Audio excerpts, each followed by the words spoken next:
चले एक और इंटरेस्टिंग लेक्चर देखते हैं। आज हम रेंज को पढ़ेंगे। वो जो रेंज होती है ना दी हुई वेबसाइट पे, वो और उस रेंज को यूज करते हुए हम टोटल कैसे करेंगे। बड़ा मजे का लेक्चर है।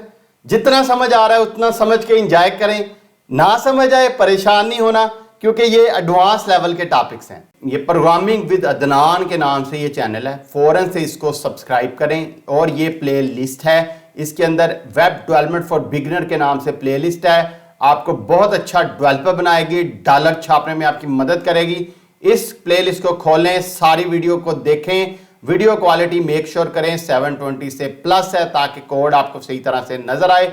चलें अपने लेक्चर की तरफ चलते हैं।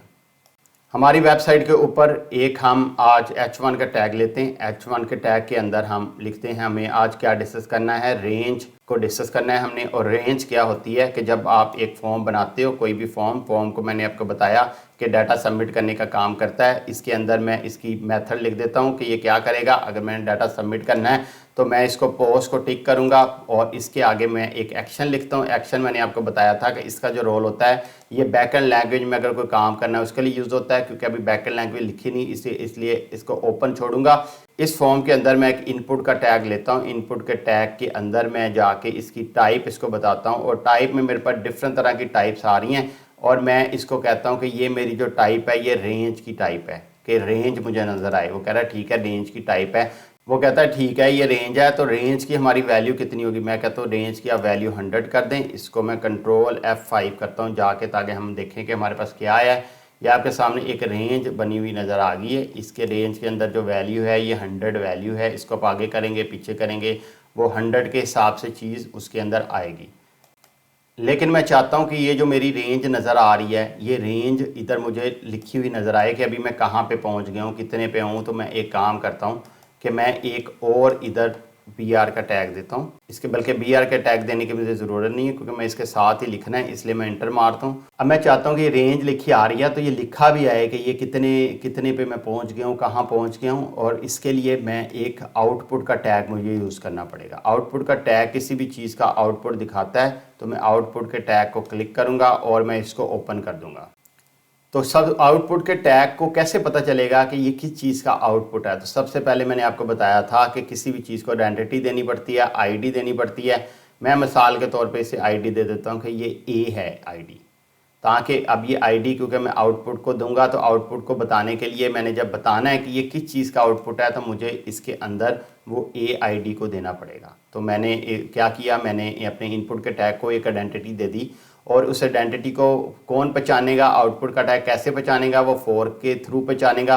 वो आउटपुट का टैग मेरे से पूछ रहा है फॉर करके कि ये किस चीज़ का टैग है, मैं उसके अंदर उसकी आइडेंटिटी दे दूंगा कि ये मेरे इस आइडेंटिटी का टैग है। अब ये दोनों चीज़ें लिंक हो गई हैं। अब आउटपुट को पता चल गया कि अच्छा इसके अंदर जो आउटपुट आएगा वो ये वाला आउटपुट आएगा। लेकिन वो पूछेगा कि ठीक है आउटपुट तो आएगा, लेकिन देना कैसे है अब उसके अंदर आउटपुट। अब मैं क्या करता हूँ, अब मैं कंट्रोल F5 करता हूँ। देखें कंट्रोल F5 करने से मेरे सामने कुछ भी नज़र नहीं आया, क्योंकि अभी मैंने जो अपना फॉर्म है उसके अंदर कोई कमांड नहीं लगाई, उसको कुछ बताया नहीं है।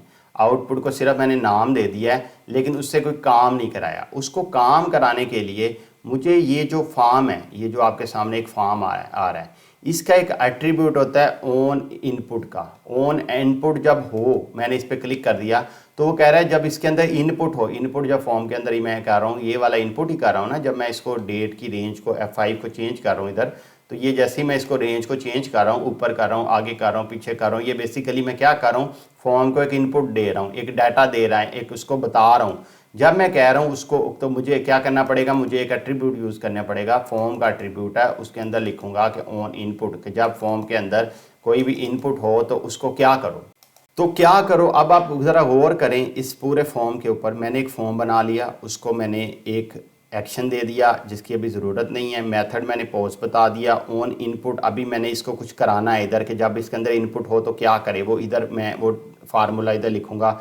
लेकिन उससे पहले नीचे डिस्कस करते हैं कि मैंने इनपुट का टैग दिया, उसको टाइप दिया रेंज। रेंज देने से वो रेंज मेरी आ गई है। उसको वैल्यू दिया कि 100 तक जा सकते हो। उसको आइडेंटिटी दिया कि ये मेरा ए इस आईडी का नाम है। फिर मैंने आउटपुट को बताया कि ये किस चीज़ का आउटपुट है। उसके लिए मैंने इसको लिंक कर दिया ए के साथ। फॉर का टैग लिखने से आपको पता है कि चीज़ लिंक हो जाती है।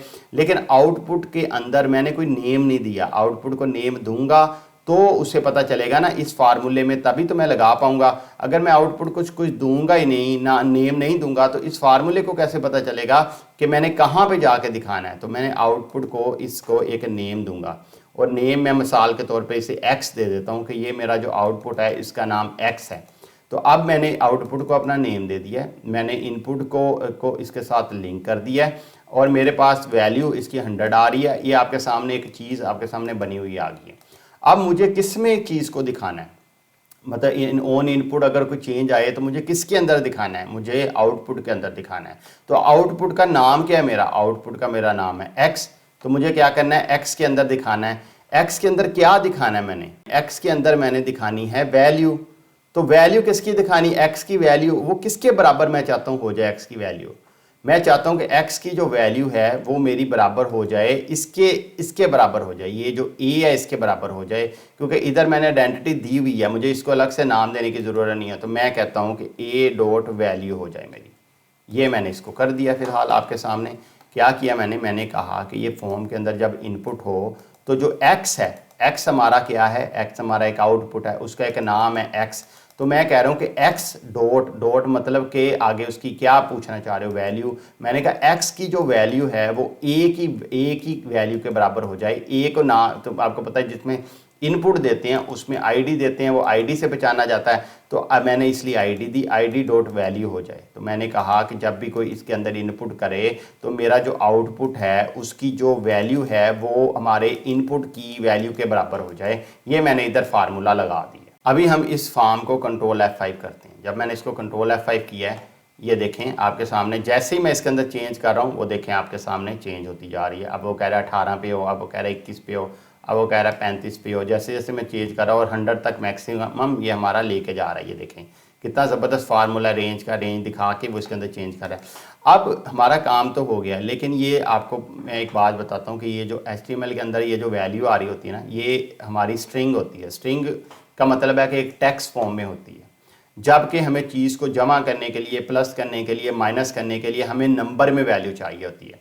तो HTML में डिफरेंट तरह के फॉर्मेट होते हैं, किसी भी लैंग्वेज के अंदर डिफरेंट तरह के फॉर्मेट होते हैं। नंबर के फॉर्मेट होते हैं HTML के अंदर, टेक्स्ट के फॉर्मेट होते हैं।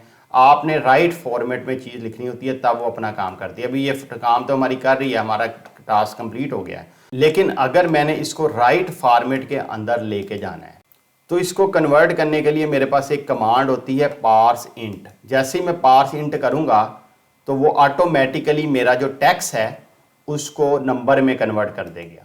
कंट्रोल F5 करता हूँ, आपको अपरेंटली सामने तो कोई चेंज नहीं नज़र आ रही जैसे मैं कर रहा हूँ। ये देखें ऊपर नीचे सारा नंबर इधर आ रहा है, लेकिन ये बैकएंड पे अब ये नंबर में कन्वर्ट हो गया। अब मैं इसको जमा करूँ, तफरीक करूँ, तो ये चेंज मुझे करने देगा, जमा तफरीक करने देगा। अगर मैं ये पार्स इंट को हटा दूँ तो वो जमा तफरीक करने में शायद प्रॉब्लम करे, क्योंकि वो फिर टेक्स्ट फॉर्म में होगा। आपको पता है टेक्स्ट जमा तो नहीं होता ना, तो अब उससे पता चल गया कि ये इंटीजर है, ये टेक्स्ट नहीं है, क्योंकि आपको मैंने बताया कि HTML में जो भी काम करना है उसको हमें बताना पड़ता है। देखा कितनी ज़बरदस्त तरीके से आप कितने एडवांस लेवल के डेवलपर बनते जा रहे हैं।